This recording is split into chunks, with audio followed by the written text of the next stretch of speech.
เป็นตัวแทนเลยนะโมพิโยเมนได้เป็นมากคุณมากเพื่อนมากชานกับเจ้าที่จะได้กล่าวว่ามีผู้มีสินคนว่ามีสินจนเม็ดในพระผีนั่นว่าคงจะได้มาเฮ็ดใส่ในผู้สุขีอันนี้ก็ตัวแทนเลยตัวแทนในผู้สุขีมันมาโดยมาโยมมา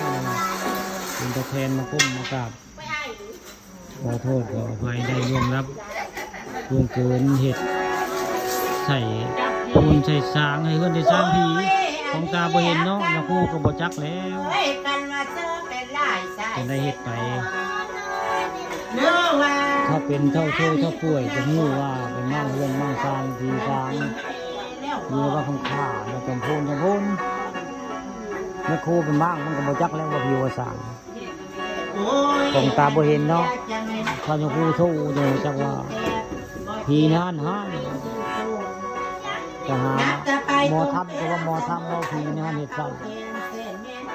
เป็นคันเป็นห้อนกระโตเนาะเป็นติ๊กกระโตหมอทับก็ยังว่าคือเดียวนี่มาหาหมอเย้าบ้านหมอเย้าคือไม่ได้มาเจอทางพ่อเป็นกาแฟแต่ว่าคือเดียวนั้นเอาเบื้องได้กันมาเจอทางเองบางคำข่ากับผีในวัดนี่ละผีในซะเพิ่นให้จะให้อย่างโอ้ยกันมาลีในตีนตรงกันมาซุ้มในตีนตามมียาเสียงคงสลับเสียงลำกันมาไปดูนี่ไม่ได้เป็นมรดาตะมรดาเนี่ยไม่ได้เสียงลำเป็นสลิปกันมาแก้เป็นสเลปกันมาเสียงชัดเจนเลยจะดำใส่กระเสียงลำที่นี่นี่นะเสียงคนสลับไม่ได้ลืม